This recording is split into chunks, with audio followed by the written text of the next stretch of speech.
केलं आहे, अशी माहिती गुटेरस यांनी दिली. परदेशी निधीवरील देशाच्या अवलंबित्वाबाबत पाकिस्तानचे पंतप्रधान शहबाज शरीफ यांनी निराशा व्यक्त केली आहे. वित्तीय सहाय्यता मागताना राष्ट्रीय आत्मसन्मान खचतो आणि लष्कर प्रमुख असीम मुनीरसह अधिकाऱ्यांकरता ते अवघडलेपण असते, असं त्यांनी म्हटलं आहे.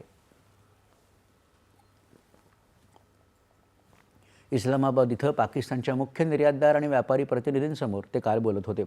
पैशाची भीक मागण्याकरता जगभर फिरताना फील्ड मार्शल आसिम मुनीर आणि आपल्याला लाज वाटली. कर्ज घेणं हे आपल्या आत्मसन्मानाला मोठी ठेच पोहोचवणारं असतं. आमची मान शर्मेनं खाली जाते. ते देश असे काही करायला सांगतात ज्याला आम्ही काही नाही म्हणू शकत नाही, असं ते म्हणाले. देशातील वाढतं दारिद्र्य आणि बेरोजगारीबाबतही शरीफ यांनी यावेळी चिंता व्यक्त केली. पाकिस्तानची अर्थव्यवस्था ही चीन, सौदी अरब, संयुक्त अरब अमिराती आणि कतार यांच्यावर मोठ्या प्रमाणावर अवलंबून आहे.